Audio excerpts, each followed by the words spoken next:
Merci, honorable président, pour la parole que vous m'avez donnée. Ma motion d'information va se présenter sous 3 volets. Pourquoi? Parce qu'elle est relative à l'interdiction de circulation des bateaux sur la rivière Ouapula. Pourquoi je parle des 3 volets? Parce que les 3 volets sont des conséquences logiques de l'interdiction de la circulation des bateaux sur la rivière Ouapula. Le premier volet, honorable président, il est relatif à plus de 300 travailleurs en voie d'être condamnés au chômage. Et ces agents-là, qui sont en voie d'être condamnés au chômage, sont en train de menacer d'organiser des manifestations, donc de créer des doubles. Pourquoi ils sont au chômage, honorable président? Parce que parmi ces agents, il y en a qui sont des valeurs ou des machinistes, ceux qui conduisent les machines, ceux qui conduisent les bateaux en matière et en matériaux métalliques, mais aussi des speedboats. Avec cette interdiction, ces bateaux ne savent plus transporter les carburants. Or, ces carburants-là alimentent ces bateaux-là. Les carburants permettent au groupe qui alimente l'hôpital de fonctionner. On a besoin de ces carburants pour que la radio-télévision des Cachopo fonctionne.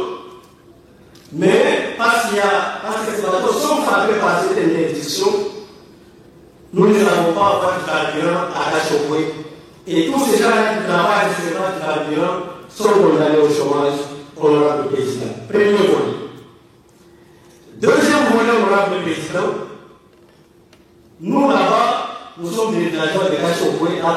La principale activité qui génère des recettes, c'est l'agriculture. Comme bientôt là, nous allons demander la récolte du riz, nous devons vite dégager les rizières en stock en observant des bateaux.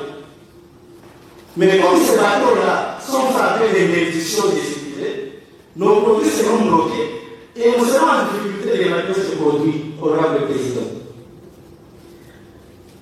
La troisième conséquence, le troisième volet, honorable président, il y a de cela 4 jours. J'avais une cantine qui avait un problème cardiaque, il fallait l'évacuer pour qu'elle puisse venir suivre les soins appropriés ici à Bumachi.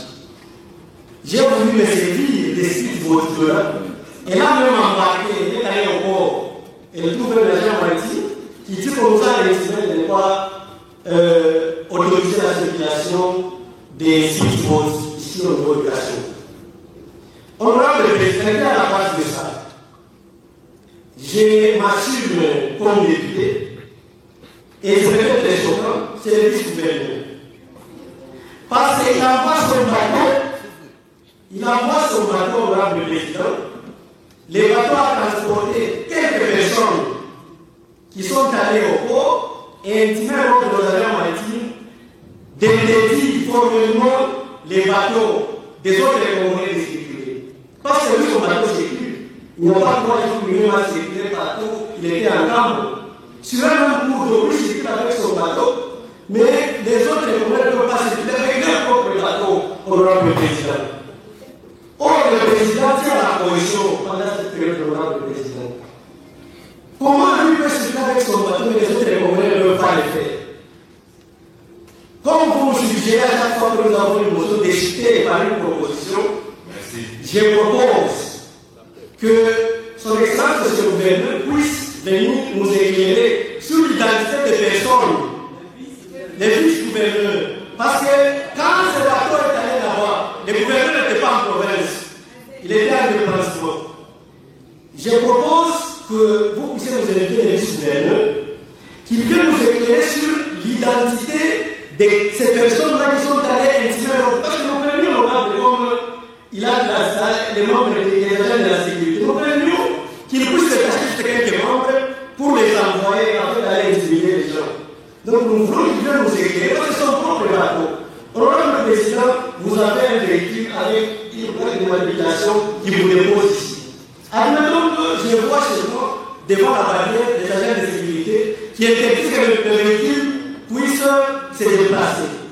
Et quand nous observons attentivement, ce sont des véhicules avec votre plaque de matriculation qui a transporté selon des sécurités, de sécurité. Mais la première ici ne peut pas me blâmer si des jours je vais vous demander, ou je vais vous demander de me donner l'identité de ces gens-là. Parce que ces gens-là, honorable président, sont allés distribuer ces portes sans aucun document légal. Mais ils sont allés avec les bateaux du vice-gouverneur. Donc la première préoccupation qui nous éclaire sur l'identité, est-ce que ce sont ces agents de sécurité qui l'ont carrément détaché pour aller intimider, ou bien ce sont des agents de sécurité appropriés ou attitrés? La deuxième préoccupation qu'il vient nous dire sur base desquelles le roi, lui, le vice-gouverneur, petit sommet des autres Congolais opposants sortis, l'honorable président, à ne pas circuler dans leur propre bateau, alors que lui-même circule librement dans son bateau, sinon même pour d'eau. Donc je propose qu'il vienne accompagner le maître de son ministre sectoriel pour que je sois éclairé. Honorable président, je veux que vous puissiez étager ma frustration parce que quand les collègues de la mouvance demandent que les membres puissent se présenter, vous autorisez. Je préfère qu'ils viennent aussi pour besoin de l'équilibrage parce que je pense que vous êtes parmi les meilleurs honorables présidents. Moi, je l'appelle avec. Ils viennent pour nous éclairer sur cette question, honorable président. Merci beaucoup. Dans le domaine du transport, il y a un ministre qui répond aux questions. Le vice-gouverneur, il agit quand le gouverneur n'est pas là. Et quand le gouverneur est en province, il n'agit pas. Nous, c'est lui que nous allons donc inviter ici, pour ne pas me qualifier d'injuste. Nous allons inviter le ministre du Transport. C'est cela qui a la capacité de nous éclairer par rapport à cette question. Si nous voyons que les réponses ne sont pas correctes, c'est vrai que nous remontons maintenant vers le gouverneur. Le ministre sectoriel, c'est le ministre des Transports.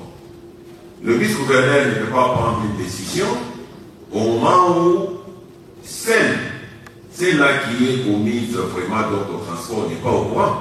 Et s'il y a une décision, ce n'est pas aujourd'hui parce qu'il n'était pas confié à ça, il est venu pour autre chose. Nous allons l'inviter demain.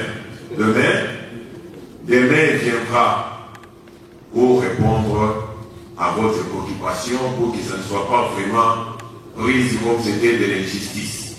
Donc, il va répondre aussi à cette question d'actualité directe, parce que vous venez de la poser d'une manière aussi directe, et il viendra demain pour nous répondre. Demain, on aura 3 ministres de l'enseignement, de la santé, ainsi que notre ancienne collègue, actuelle ministre des Transports, elle viendra aussi pour répondre à la question. La façon dont elle va répondre, si c'était une mesure prise par le gouvernement provincial, nous allons maintenant donc écrire pour que ça soit assoupli. Si ce n'était pas une mesure, nous allons lever cette mesure ici, séance tenante, et nous allons autoriser à tout le monde de circuler librement, parce que ça concerne tout le monde. Donc, nous l'attendons pour demain. Sentez-vous à l'aise, honorable Kassani. Ici, il n'y a pas la mouvance, il n'y a pas d'opposition. Je vous ai toujours dit ça. Vous venez de Sakane, est-ce que vous avez maltraité? Honorable, vous venez de Sakane, est-ce que vous étiez maltraité là-bas? Non, nous étions bien traités, honorable président. Est-ce que la façon dont on vous a traité, c'était différent de la façon dont on a traité l'honorable Kitondo Moumakete, président de la commission? Non, le traitement était équitable. Mais comme c'était son bateau, honorable président, je voulais qu'il soit là. Merci beaucoup. Ça, on va remonter. La décision, elle sera prise par nous l'Assemblée et nous allons communiquer avec vous. Merci beaucoup.